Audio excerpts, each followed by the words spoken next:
أعوذ بالله من الشيطان الرجيم بسم الله الرحمن الرحيم إن الله وملائكته يصلون على النبي يا أيها الذين آمنوا صلوا عليه وسلموا تسليما۔ سورہ الاحزاب کی آیت نمبر 56 کی میں نے تلاوت کی ہے۔ اس آیت کا اصل مقصد تو مسلمانوں کو اس بات کا حکم دینا ہے کہ وہ نبی کریم صلی اللہ علیہ وسلم پر درود و سلام بھیجیں۔ اصل مقصد یہ بتانا ہے، حکم دینا ہے، لیکن یہ حکم اس آیت کے دوسرے حصے کے اندر ہے۔ پہلے حصے کے اندر اللہ تبارک و تعالی نے یعنی کہ یہ اسلوب اختیار کیا اور یہ تعبیر اختیار کیا کہ اللہ اور اس کے فرشتے بھی نبی پر درود بھیجتے ہیں، صلات بھیجتے ہیں، درود بھیجتے ہیں۔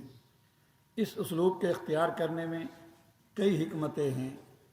ایک حکمت تو یہ لکھی ہے کہ اس سے نبی کی عظمت اور شرافت پر جو ہے وہ دلالت کرنا ہے اور آپ کی عظمت کو بیان کرنا ہے کہ آپ اتنی عظیم الشان ہستی ہیں کہ آپ پر جو ہے اللہ تبارک و تعالی بھی خود رحمت بھیجتے ہیں، اور آپ کے فرشتے بھی، اللہ کے فرشتے بھی جو ہیں وہ بھی آپ پر صلات بھیجتے ہیں۔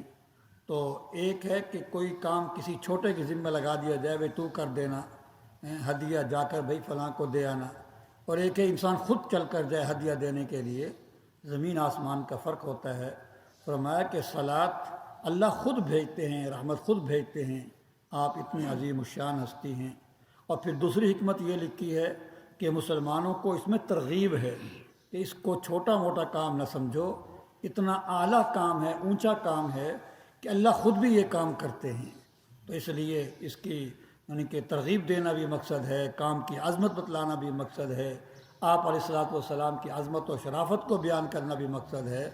اور چوتھے نمبر پر خود امت مسلمہ کی بھی اس کے اندر عظمت کو بیان کیا گیا۔ آپ کی امت مسلمہ کی بھی فضیلت ہے کہ تم کوئی چھوٹا موٹا کام نہیں کر رہے، اللہ نے تمہیں ایسے کام میں شریک کیا ہے جو اللہ خود کرتے ہیں۔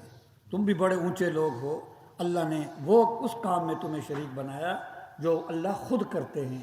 تو اتنا اونچا کام جو اللہ کرتے ہیں وہی کام تمہارے ذمہ بھی لگایا جا رہا ہے، تمہاری بھی بڑی عظمت ہے، تمہاری بھی بڑی فضیلت ہے۔ تو یہ اسلوب اختیار کرنے میں یہ حکمتیں تھیں۔ فرمایا ایمان والو، اللہ اس کے رسول جو ہیں وہ نبی علیہ الصلوۃ والسلام پر رحمت صلات بھیجتے ہیں۔ اے ایمان والا، تم بھی آپ علیہ الصلوۃ والسلام پر صلات و سلام بھیجو۔ لفظ صلات جو ہے اس کے کئی معنی آتے ہیں۔ اس کا معنی رحمت بھی ہے، اس کا معنی استغفار بھی ہے، اس کا معنی دعائے رحمت بھی ہے، مختلف اس کے معنی ہیں۔ اور لیکن جس کی طرف بھی لفظ صلات منسوب ہوگا اس کے شایان شان معنی مراد ہوگا۔ اس کے ایک لفظ کے کئی معنی ہوتے ہیں، جب ایک کی طرف نسبت ہوتی ہے تو اور معنی مراد ہوتا ہے، جب دوسرے کی طرف نسبت ہوتی ہے تو پھر اور معنی مراد ہوتا ہے۔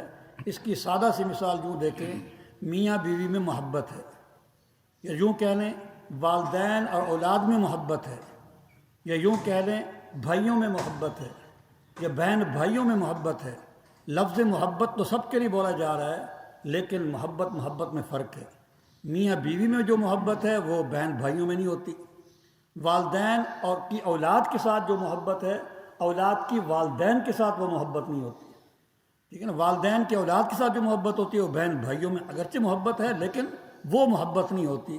تو اب لفظ محبت تو سب کے لیے بولا جا رہا ہے کہ والد محبت کرتے ہیں، والدہ محبت کرتی ہے، اولاد محبت کرتی ہے، بہن محبت کرتی ہے بھائی سے، بھائی محبت کرتا ہے بہن سے، لیکن لفظ محبت تو ہے۔ لیکن جب آپ بھائی کی طرف منسوب کریں گے تو وہ اور محبت ہوگی، اور جب آپ میاں بیوی کی طرف منسوب کریں گے تو وہ اور محبت ہوگی۔ اس لیے یہاں پر بھی ایسے ہی ہے، لفظ صلات تو ایک ہی بولا جا رہا ہے، لیکن اس کے چونکہ کئی معنی آتے ہیں۔ جب اللہ کی طرف اس کی نسبت ہو تو علماء کرام نے لکھا ہے اس سے مراد رحمت ہے، کہ اللہ رحمت بھیجتے ہیں۔ جب فرشتوں کی طرف نسبت ہو کہ فرشتے صلات بھیجتے ہیں، اس کا مطلب ہوتا ہے استغفار، فرشتے مغفرت کی دعائیں کرتے ہیں۔ جب امت مسلمہ مسلمان کی طرف اس کی نسبت ہوگی کہ مسلمان جو ہے نبی علیہ الصلوۃ والسلام پر صلات بھیجتے ہیں، اس کا مطلب ہے کہ رحمت کی دعا کرتے ہیں۔ اللہ تو خود رحمت بھیجتے ہیں اور ہم اللہ سے رحمت کی بھیجے جانے کی دعا کرتے ہیں، فرشتے مغفرت کی دعا کرتے ہیں۔ تو تو لفظ ایک ہے لیکن جب منسوب الیہ یعنی جس کی طرف نسبت کریں گے وہ بدل جائے گا تو معنی بھی بدل جائے گا۔ تو بہرحال اللہ کی طرف نسبت ہوتی ہے تو مطلب یہ ہوتا ہے اللہ رحمت بھیجتے ہیں، جب فرشتوں کی طرف نسبت ہوتی ہے مطلب یہ ہوتا ہے فرشتے استغفار کرتے ہیں، جب مسلمان کی طرف نسبت ہوتی ہے، اہل ایمان کی طرف نسبت ہوتی ہے تو مطلب یہ ہوتا ہے رحمت کی دعا کرتے ہیں۔ لیکن ہر ایک کے لحاظ سے توقیر اور تعظیم پائی جاتی ہے۔ اللہ کی طرف منسوب کریں اللہ رحمت بھیجتے ہیں تو اس میں بھی آپ کی تعظیم اور توقیر ہے۔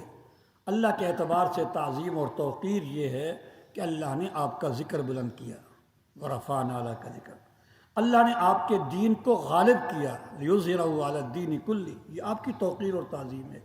اور آپ کی توقیر اور تعظیم اللہ کے اعتبار سے یہ ہے کہ اللہ نے آپ کے پیغام کو، آپ کی رسالت اور نبوت کو اور آپ کے دین کو قیامت تک کے لیے واقع رکھا، کسی نبی کا بھی نہیں۔ تو یہ آپ کی تعظیم اور توقیر ہے اللہ کے اعتبار سے دنیا کے اندر، اور آخرت کے اندر اللہ کے اعتبار سے آپ کی تعظیم اور توقیر یہ ہے اللہ نے آپ کو مقام محمود عطا فرمایا، آپ کو شفاعت کبریٰ عطا فرمائی، آپ کو اولین اور آخرین پر فضیلت عطا فرمائی، یہ اللہ کے اعتبار سے توقیر ہے۔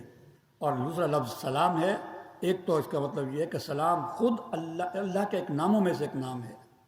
تو اب مطلب یہ ہوا کہ اللہ نبی پر اللہ سلام ہے، سلام مطلب یہ ہے کہ اللہ آپ کی حفاظت اور آپ کی رعایت کا خود متکفل ہے، خود ذمہ دار ہے آپ کی حفاظت کا بھی اور آپ کی رعایت کا بھی، آپ کے لحاظ کرنے کا بھی۔ اور دوسرا یہ ہے کہ سلامتی سے ہے کہ ہم گویا کہ ہم سلامتی کی بھی دعا کرتے ہیں، اللہ سے سلامتی بھی مانگتے ہیں آپ کے لیے۔ اور سلامتی کی دعا کا مطلب یہ ہے کہ اللہ آپ کو ہر قسم کے نقائص سے، عیوب سے، آفات اور پریشانیوں سے اللہ پاک آپ کی کیا فرمائیں، حفاظت فرمائیں، آپ کو سلامتی عطا فرمائیں۔ اب یہ صلو علیہ وسلم، یہ جو ہے بہتر یہی ہوتا ہے، بعض اوقات یوں کہہ دیتے علیہ السلام، تو لیکن بہتر یہ ہے کہ دونوں کہے جائیں، یعنی صلاۃ کا صیغہ بھی بولا جائے اور سلام کا صیغہ بھی بولا جائے، علیہ الصلاۃ والسلام، یا اللہم صلی علی محمد بھی ہے اور وسلم بھی ہے، دونوں لفظ آنے چاہیے کیونکہ اللہ پاک نے دونوں کا حکم دیا ہے۔